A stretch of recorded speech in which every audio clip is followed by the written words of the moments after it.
Welcome to Upticks. I'm Jake Falcon, the founder of Falcon Wealth Advisors and your host of Upticks. Today's episode 170, Riding the Market Waves.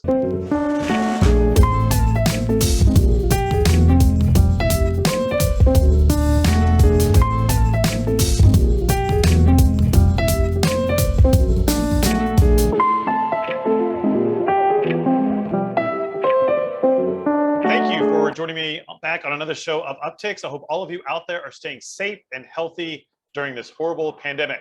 If you're a regular subscriber to our content and you're watching this on YouTube, you can see I'm not in my normal Kansas City office. I'm actually in a t-shirt and on the balcony of my hotel in beautiful Cabo San Lucas.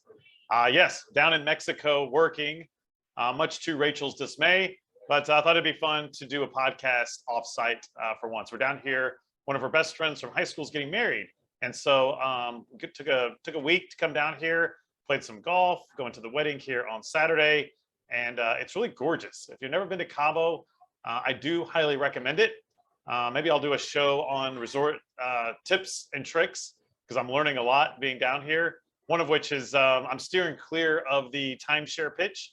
Now, for all of you out there that may have a timeshare, I'm not saying they're a bad thing, but they're really, really aggressive on trying to get me to go check out their timeshare.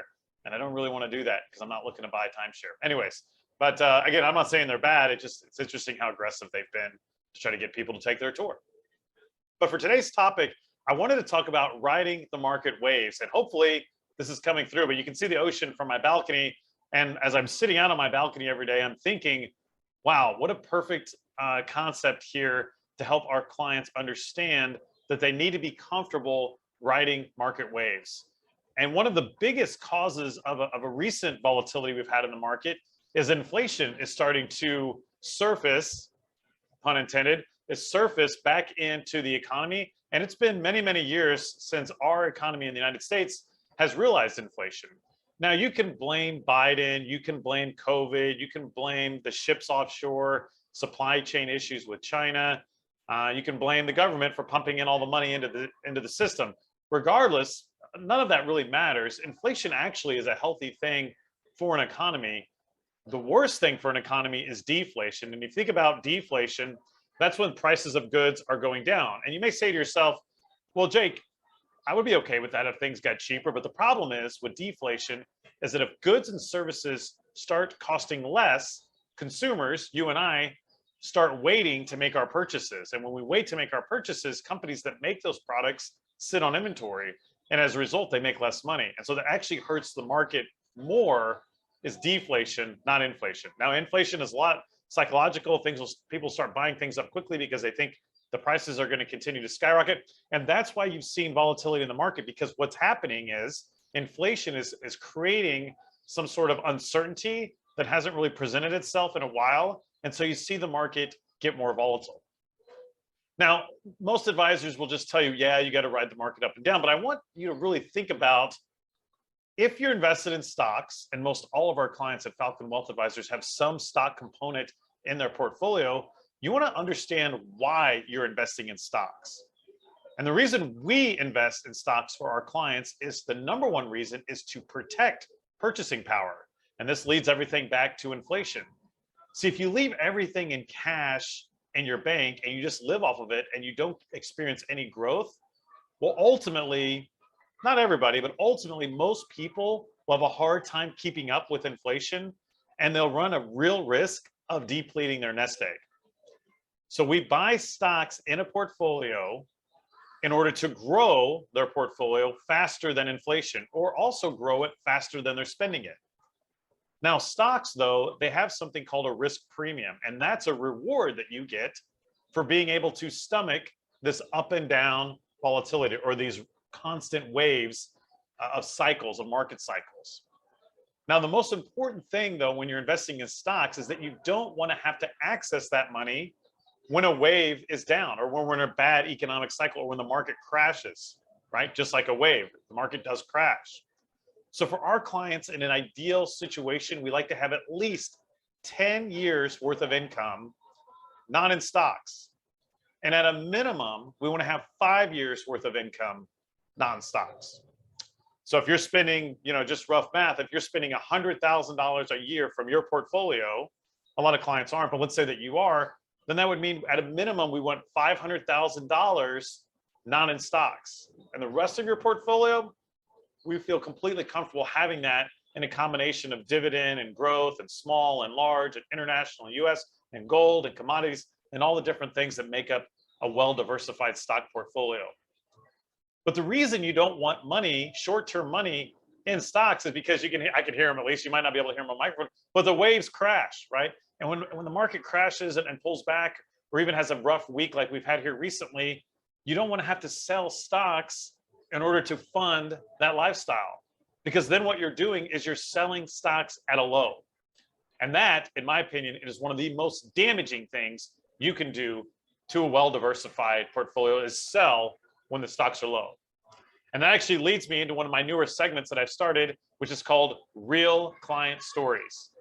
Now, before I go into Real Client Story that I want to share with you, a quick commercial. So thank you so much for tuning in to Upticks. I'm very humbled. I continue to get more subscribers, it feels like, every week. So if you're not already a subscriber, you can subscribe right here on my YouTube channel or on your favorite podcast platform. Also, Corey Bittner, my business partner, he has his own show called In the Money Insight that you can subscribe to as well. Also, I'm on social media. I'm on Twitter, Facebook, Instagram, Facebook, Twitter, Instagram, and LinkedIn. If we're not already connected, please feel free to send me a friend request. Also, my company, Falcon Wealth Advisors, is on the same 4 platforms. Okay, so a real client story. Now, this dates back many, many years, and this person actually is no longer a client, and for good reason. This actually dates back to when I used to actually use mutual funds when I was learning how to be an advisor. And I had the client in 10 or 15 different mutual funds. It was diversified. Now we use individual stocks, which we feel are a better way to invest clients' money. But the story comes into play as to what happened. And so I bought the mutual funds for this brand new client. And then it was probably a week or two into the relationship. He gives me a call and he says, hey, I want to sell 10 of these mutual funds and I want to take that money and I want to buy it into these 3 or 4 other ones. And I'm like, I'm taken aback because I never had somebody say that to me before. And I said, well, what are you wanting to do here? He's like, well, the 10 or so that I want to sell, they're either flat or down. These other 3 are up. So I want to take money from those and I want to go put them in the ones that are up. These things are moving, is what he said. And I said, well, wait a minute. Let's talk about here. Let's pump the brakes. And let's talk about exactly what you're suggesting. So you want to sell something when it's low and turn around and buy something else when it's high. I just want to make sure I'm understanding that correctly. And he said, yeah, that's exactly what I want to do. And I said, no, that's exactly what you do not want to do. And we both kind of laughed because I said, look, on my team, what we actually do is we typically buy when things are low and we sell when things are high. You're suggesting we do the opposite. So you want to lock in some losses and you want to go pay more for something that you already own, which to me, I couldn't wrap my head around. And again, he couldn't wrap his head around selling high and buying low. So it was a real client story. This really happened.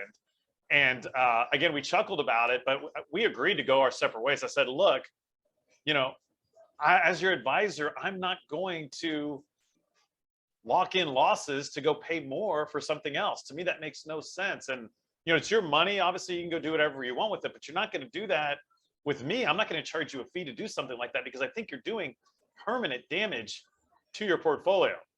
Like I said, great guy. He just didn't get our process. And so that quickly, we ended the relationship. We decided to go our separate ways and all was fine and dandy. He's a great guy, really nice guy, but he just ultimately didn't get our process. And so that's what I wanted to focus on is, again, with our clients at Falcon Wealth Advisors, you hire me to be a fiduciary. And all a fiduciary means is that I'm legally obligated only to act in your best interest. And so when the market's crashing or things are going down, if we still think fundamentally it's a good investment, we're going to go buy more of that, right, while it's low. And when things are going up, we're at the top of that wave, we're going to sell it, right? We're going to capture those gains and we're going to go do something else, right? We're going to sell high and we're going to buy low. And that's why clients are hiring us, to have that unemotional, mathematical approach. And most importantly, as fiduciaries, we're legally obligated to only act in your best interest. And that's what we want to do. So I thought I'd share a real client story. There's people out there that are doing the opposite of what we're doing. I don't think it's a very prudent way to manage money. So I'm not going to do that. I don't do that for our clients. But to each their own, right? And again, ultimately, it's your money. You can certainly do what you will with it. So with that, I'll leave you. That's all the time I do have for you today. I got to get back to my wife. Again, we're on vacation. Having a beautiful time. Hopefully, I'll have some pictures to share on some future episodes of Upticks from our vacation. Like I said, hope all of you out there are staying safe and healthy, and hope you have a great week.